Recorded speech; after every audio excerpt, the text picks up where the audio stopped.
Kaliningrad telah terputus dari Eropa lagi. Terakhir kali kita membahas wilayah ini, negara-negara Baltik telah memutus jaringan listrik mereka, membuat daerah tersebut terjerumus ke dalam kegelapan. Namun, kali ini bukan lampu yang mati, tapi sesuatu yang lebih penting. Selesai di masalah terbaru Eropa. Pemerintah Lituania kini berjanji memblokir transit kereta api dari Rusia ke Kaliningrad. Dan kereta-kereta ini tiba dalam keadaan setengah kosong.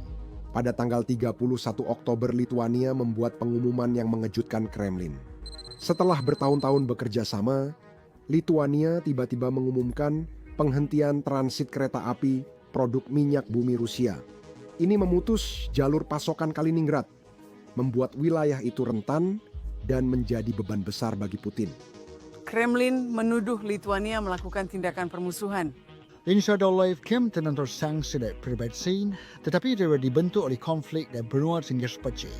Kerentanan Kaliningrad bukan hanya soal pembatasan bahan bakar, tapi juga letak geografisnya. Lihat peta wilayah itu. Enklave Kremlin sepanjang 98 mil ini terpisah dari Rusia, berbatasan dengan Polandia dan Lituania, keduanya anggota NATO. Hanya ada jalur darat ke wilayah itu jika melewati Belarus. Dan bahkan itu pun melewati celah Sololki, salah satu koridor paling termiliterisasi di Eropa. Artinya, wilayah ini adalah hukuman mati rantai pasokan bagi Rusia. Segala sesuatu mulai dari bahan bakar, makanan, suku cadang, dan obat-obatan harus melewati wilayah asing atau datang melalui laut untuk sampai ke wilayah tersebut. Pada dasarnya, benteng Rusia ini hanya berfungsi jika jalur pasokannya berjalan lancar. Dan saat ini, itu tampaknya menjadi masalah. Pada titik ini, Anda mungkin bertanya, bagaimana Rusia memperoleh wilayah terpisah dari negaranya? Sejujurnya, mengingat betapa rumitnya jalur pasokan itu, pertanyaannya memang masuk akal. Jadi, untuk memahami bagaimana kita sampai di sini, mari kita mundurkan ceritanya sedikit. Kaliningrad dulu bernama Königsberg, ibu kota Prusia Timur sebelum jadi milik Rusia tahun 1945. Setelah Perang Dunia II, Stalin menganeksasi wilayah tersebut, mengusir Jerman, lalu mengisinya dengan warga Soviet. Wilayah ini selama puluhan tahun jadi pusat militer Soviet, dilindungi Pakta Warsawa. Namun ketika Uni Soviet runtuh pada tahun 1991, segalanya berubah. Dan maksud saya, benar-benar semuanya. Rusia kehilangan zona penyangga saat Lituania dan Polandia keluar dari Uni. Pada 2004 keduanya bergabung dengan NATO dan Uni Eropa. Kaliningrad dalam semalam berubah dari wilayah inti menjadi yatim piatu geopolitik. Terpisah dari wilayah utama namun tetap sangat dipersenjatai. Hal ini juga menciptakan situasi di mana wilayah tersebut kini bergantung pada negara tetangga yang dapat mengontrol apa yang masuk dan keluar dari wilayah itu sesuka hati mereka. Sejak saat itu, wilayah ini tetap menjadi pos strategis, dan itulah paradoksnya. Semakin Moskow memperkuat militer dan pertahanan Kaliningrad, wilayah itu makin bergantung pada jalur yang tidak mereka kendalikan. Dan peran militer Kaliningrad bukanlah hal sepele, omong-omong. Wilayah kecil ini adalah markas armada Baltik yang memberikan Rusia kehadiran kuat di Laut Baltik. Rudal Iskandar yang mampu membawa hulu ledak nuklir tersebar di lanskap seperti bunga di taman. Stasiun radar memantau seluruh wilayah, menjadi perisai pertahanan sisi barat Rusia. Untuk berjaga-jaga, siapa tahu sesuatu terjadi. Tapi ada satu hal yang perlu diperhatikan. Semua senjata memerlukan bahan bakar, suku cadang, dan perawatan rutin. Jalur jalan dan rel kereta yang sama mengangkut perlengkapan militer, bahan makanan, obat, dan material konstruksi. Inti cerita saya, benteng hanya berfungsi jika jalur suplai berjalan. Kaliningrad meski kuat secara militer, sangat bergantung pada jalur suplai. Jika jalur terganggu, sekuat apapun kata-kata tak bisa memperbaiki keretakan itu. Sebagai tambahan, Kaliningrad bukan sekadar pangkalan militer, melainkan rumah bagi hampir 1 juta orang. Warga sipil hidup di bawah bayang-bayang radar dan silo rudal. Sekolah, rumah sakit, dan apartemen berbagi ruang dengan fasilitas angkatan laut. Pangkalan dijalankan dengan diesel dari Rusia. Toko-toko menyediakan barang yang melewati jalur kereta api sama dengan kargo militer, menunjukkan identitas ganda, benteng sekaligus kampung halaman. Jaringan logistik yang tampak biasa sebenarnya adalah titik tekanan yang siap ditekan. Dan ketika jaringan itu terganggu, Itu bukan sekadar ketidaknyamanan. Ini adalah reaksi berantai yang menghukum militer dan warga sipil, seperti dilakukan Lituania. Ini menambah tekanan. Pada 31 Oktober, kereta api negara Lietuvos Geležinkeliai mengumumkan mulai 21 November akan berhenti mengangkut produk minyak Rusia dari perusahaan yang terkena sanksi seperti Lukoil dan Rosneft. Pesannya jelas, tidak ada lagi bahan bakar maupun pengecualian. Ini bukan perubahan tiba-tiba. Uni Eropa melarang transit minyak Rusia sejak 2022. Namun Lituania memberi izin sementara demi pasokan kemanusiaan di Kaliningrad. Izin itu kini dicabut akibat sanksi baru Amerika Serikat dan Inggris terhadap raksasa energi Rusia. Lituania tidak berusaha menunda atau mengurangi dampak, langsung mengikuti sanksi dan menutup akses. Angka-angka menunjukkan cepatnya perubahan situasi. Pada 2024, Lituania memindahkan 371.000 ton bahan bakar Lukoil ke Kaliningrad. Tahun ini, jumlah itu turun menjadi 194.000. Saat ini, angkanya 0. Keran sudah ditutup dan tidak ada jalan mundur. Pejabat mengatakan mereka hanya mengikuti hukum, memenuhi kewajiban Uni Eropa, dan menghormati sanksi Barat. Tapi Moskwa melihatnya sebagai sesuatu yang sama sekali berbeda. Mereka melihat ini sebagai tekanan sengaja pada Kaliningrad dengan memanfaatkan lokasi geografis dan keterpencilannya. Penghinaan ini makin terasa karena waktunya buruk. Musim dingin hampir tiba dan cadangan bahan bakar Kaliningrad terbatas. Setiap penundaan kini makin mengurangi kemampuannya berfungsi. Dulu menjadi pos terdepan kebanggaan Rusia, kini pontang-panting menjaga mesin tetap berjalan. Satu pengumuman membuat Lituania mengubah koridor rel jadi katup tekanan, dan mereka tak akan melepasnya sekarang. Menariknya, tak hanya Lituania, Polandia pun ikut bertindak. Beberapa bulan terakhir, Polandia memperketat pengawasan perbatasan dan memperlambat lalu lintas barang terkait Rusia dan Belarus. Kaliningrad kini makin sulit mengandalkan jalur kereta Polandia untuk pasokan bahan bakar dan industri. Polandia telah lama menjadi jalur utama bagi kargo berharga Kaliningrad, meliputi solar, pelumas, logam, dan kebutuhan pokok yang menjaga pelabuhan dan industri tetap berjalan. Kini pemeriksaan makin ketat, penundaan bertambah lama, dan toleransi kesalahan makin kecil. Lituania memblokir pengiriman bahan bakar. Polandia juga menerapkan pembatasan ketat. Saat kedua negara tetangga menarik tuas bersamaan, Kaliningrad tak punya banyak pilihan. Rusia dulu mengandalkan pembagian beban antara Lituania dan Polandia, namun kini rencana itu gagal. Logistik kini melambat drastis. Bagi wilayah yang dirancang memproyeksikan kekuatan, tekanan ini sulit diabaikan. Ini menunjukkan Kaliningrad tak bisa mengambil jalan memutar dengan mudah. Saat negara tetangga memperketat aturan, mimpi buruk logistik pun terjadi. Harga kegagalan logistik ini makin membengkak dengan cepat. Demi pasokan ke Kaliningrad, Moskow harus mensubsidi pengiriman darurat lewat Baltik dengan feri, tongkang, dan kapal tanker kecil yang diubah jadi pengangkut kargo. Biaya setiap ton solar bagi Kremlin kini hampir 2 kali lipat dari tahun lalu. Dan meskipun pejabat di Moskow jarang mengakuinya, setiap rubel tambahan yang dikeluarkan untuk menjaga Kaliningrad tetap berjalan adalah rubel yang tidak digunakan di garis depan atau untuk kesejahteraan domestik. Percayalah, kedua bidang itu sangat membutuhkan dana ini. Enclave yang dulu aset, kini jadi beban anggaran. Depo bahan bakar lokal sekarang bergantung pada pengiriman yang tidak teratur yang menguras cadangan darurat Moskow. Kementerian Keuangan Rusia diam-diam telah mengizinkan kredit transportasi baru untuk menutupi biaya ketahanan regional. Ini adalah istilah birokrasi. Itu artinya menjaga listrik di Kaliningrad tetap menyala dengan biaya apapun. Cukup gila, kan? Dulu simbol kekuatan, sekarang jadi kewajiban mahal. Benteng terisolasi ini terus meminta tambahan kapal, bahan bakar, dan dana agar tetap beroperasi. Penarikan mundur membuat Kaliningrad terdampak keras dan cepat. Sebelumnya, hampir 40% bahan bakar olahan Kaliningrad biasanya dikirim kereta api dari Lituania. Kereta-kereta itu nyaman dan sangat penting. Kereta api lebih cepat, murah, dan menjaga rantai pasokan di wilayah tetap lancar. Saat kereta melambat, semuanya pun ikut melambat. Pengiriman melambat, harga bahan bakar naik, dan industri yang bergantung pada solar atau minyak khusus mulai terdampak. Di tempat dengan waktu dan penyimpanan terbatas, keterlambatan kecil dapat berdampak besar pada pertanian, pabrik, dan transportasi, seperti kunci Inggris yang mengganggu mesin.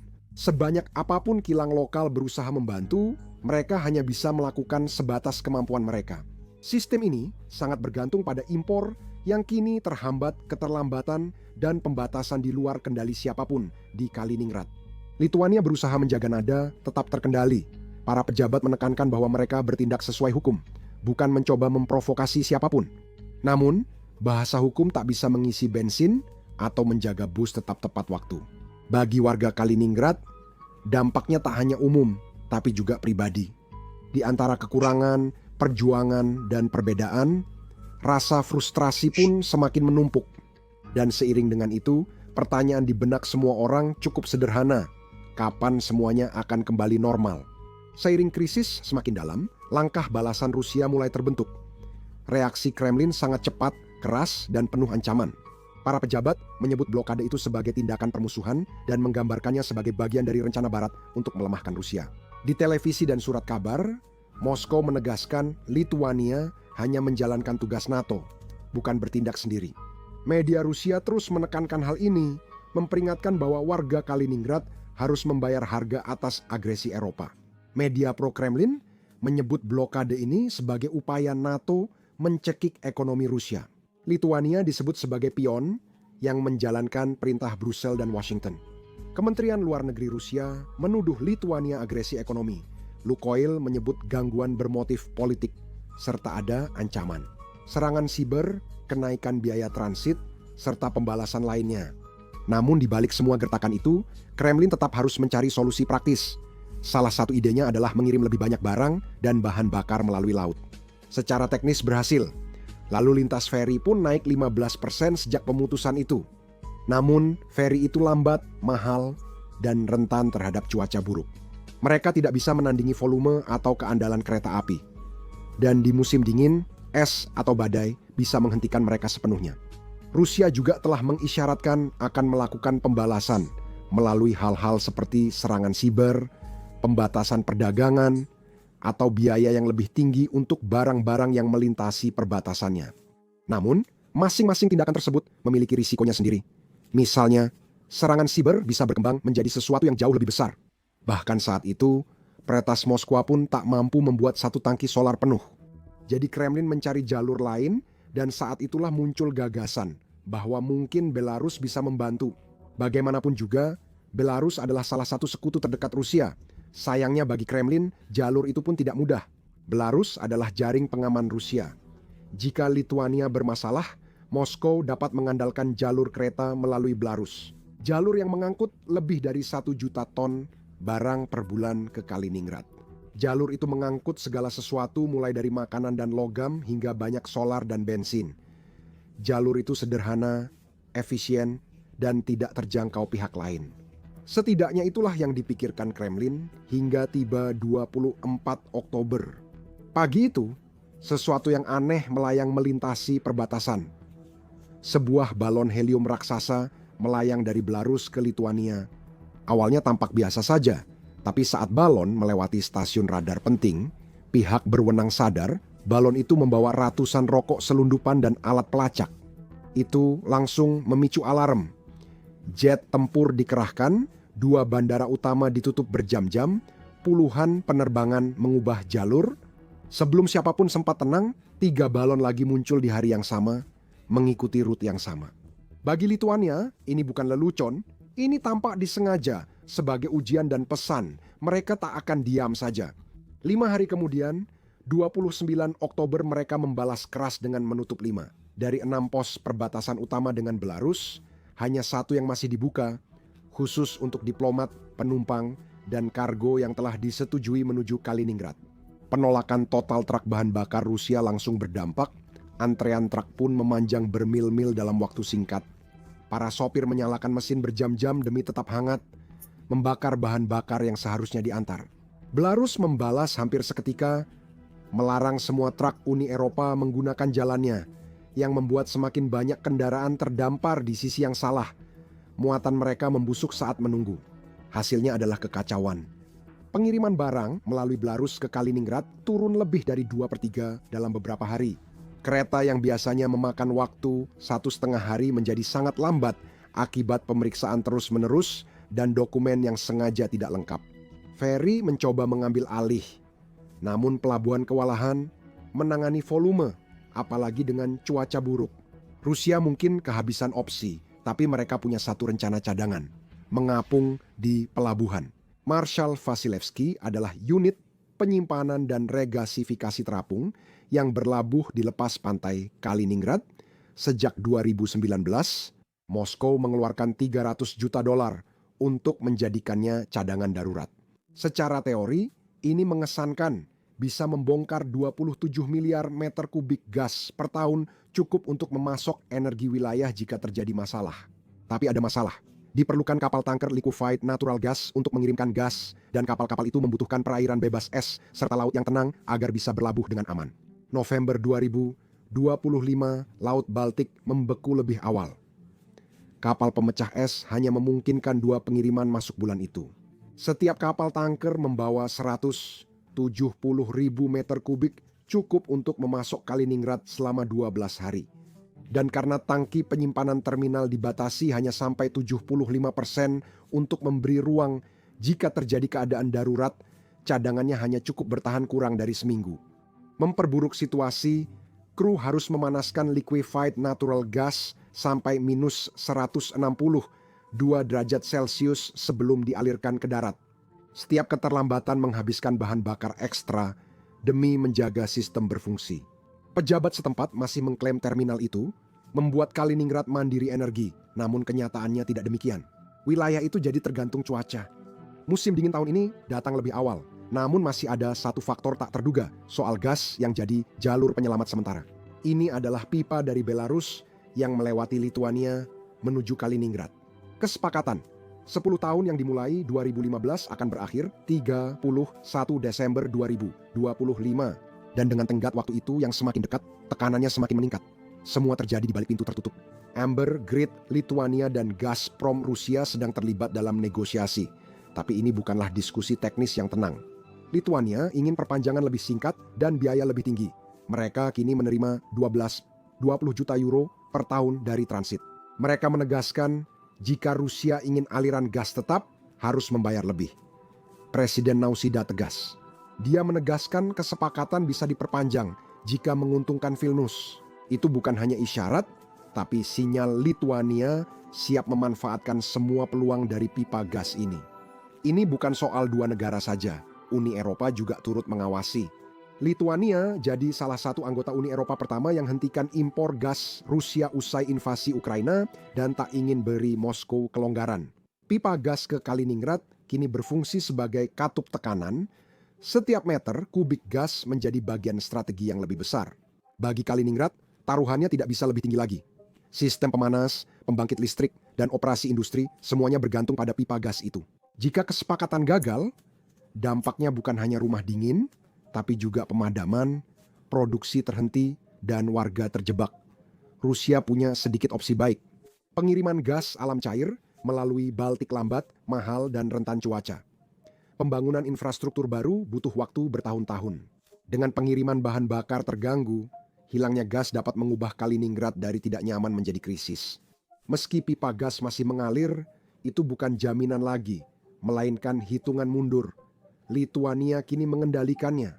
Kaliningrad kini tertekan dari berbagai sisi akibat blokade bahan bakar Lituania yang hampir menghentikan pengiriman. Ferry tidak bisa mengejar, cuaca terus menghalangi. Rute Belarus, yang dulu jadi cadangan Moskwa, hampir tak bertahan. Wilayah itu kemungkinan penuh rudal dan perlengkapan militer. Namun, kekuasaan di atas kertas tidak menggerakkan truk atau mengisi rak. Itu tidak mengisi tangki atau memberi makan orang. Saat ini, masalahnya bukan kekuatan militer, tapi bertahan hidup, bahan bakar, makanan, dan barang yang mulai menipis. Kelangkaan terjadi dengan cepat dan keras. Harga-harga melonjak di semua lini. Biaya bahan bakar naik hampir 40%, pengiriman kini sepertiga lebih mahal dari beberapa minggu lalu. Pengiriman yang sebelumnya hanya memakan waktu beberapa hari, sekarang memakan waktu berminggu-minggu.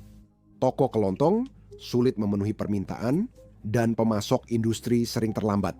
Antrean di stasiun pengisian bahan bakar umum mengular hingga beberapa blok, sementara pengemudi cemas menunggu, berharap bensin masih tersedia saat giliran mereka.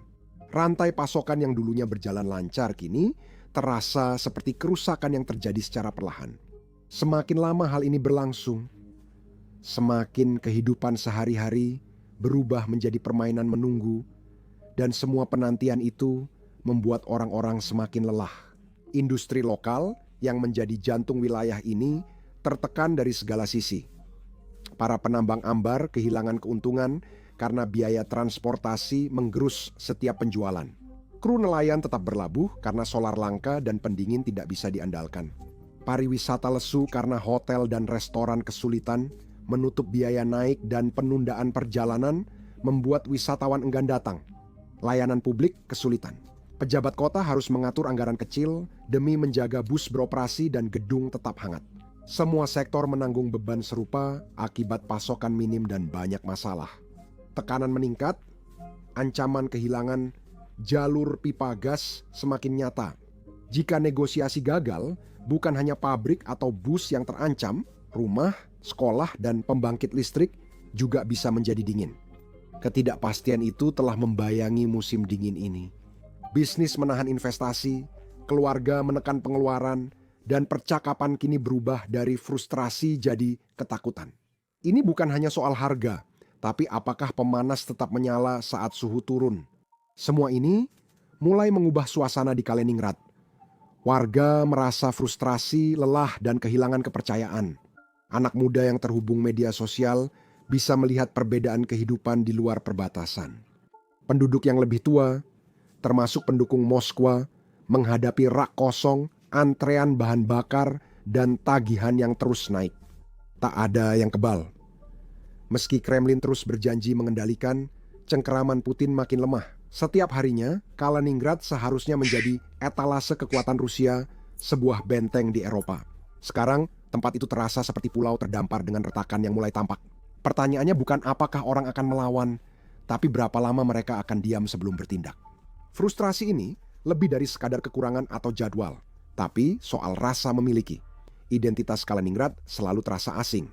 Kota Rusia di Eropa lebih dekat ke Dansk daripada Moskow, berdiri di atas sejarah Jerman, Prusia, dan Soviet. Selama bertahun-tahun, campuran itu memberi keterbukaan unik. Penduduk mudah melintasi perbatasan, berdagang, atau bepergian ke kota Uni Eropa. Koneksi itu menumbuhkan perasaan halus tapi kuat, bahwa Kaliningrad berbeda dari bagian Rusia lainnya. Kini, isolasi mengikis perbedaan itu. Mahasiswa yang dulu belajar di Vilnius atau Gdansk terputus dari universitas luar negeri. Pedagang kecil yang bergantung pada pasar lemah di perbatasan telah bangkrut. Media sosial dipenuhi kekesalan terpendam dan unggahan rak kosong. Sementara lampu di seberang perbatasan tetap terang. Bagi anak muda Kaliningrad, perpecahan kini bukan soal ideologi, tapi nyata setiap hari. Dan semakin lama ini berlangsung, semakin besar risikonya mengubah penduduk yang dulunya melihat kedua arah menjadi satu arah saja. Yang bertanya mengapa Moskwa memilih konfrontasi bukan koneksi. Kaliningrad memang tidak runtuh, namun jelas terdesak. Armada masih berlayar, rudal-rudal masih berada di silo mereka, tapi ritme harian kawasan itu mulai rusak. Bahan bakar langka, pengiriman lambat, dan jaringan listrik sangat terbebani. Dulu simbol kekuatan Rusia, kini bergantung pada pasokan rapuh dan spekulasi politik. Gambaran ini makin jelas jika dilihat lebih luas. Peralatan militer tak berguna jika listrik padam atau transportasi terganggu. Kekuatan sejati bukan soal siapa yang bisa diancam, tapi apa yang dapat dipertahankan. Kaliningrad kini kesulitan mempertahankan segalanya. Saat dunia menyaksikan, Kaliningrad telah menjadi sesuatu yang lebih besar dari sekadar kebuntuan regional. Ini adalah cermin yang memperlihatkan ambisi Moskow. Cerminan bahwa kekuatan berbasis kekerasan bisa runtuh karena logistik, dan geografi diam-diam bisa melemahkan kekaisaran. Awalnya untuk mengingatkan Eropa tentang kekuatan Rusia, kini enclave ini justru menunjukkan batas Rusia sendiri, sekaligus menggambarkan cerita yang lebih besar. Ini bukan sekadar sanksi, rel kereta, atau kekurangan bahan bakar, tapi tentang runtuhnya era dominasi kekuatan militer. Kaliningrad dulu simbol kekuatan Rusia, kini justru memperlihatkan kelemahannya. Dan semakin lama mesin-mesin itu tetap diam, semakin keras pula kebenaran itu terdengar. Terima kasih sudah menonton.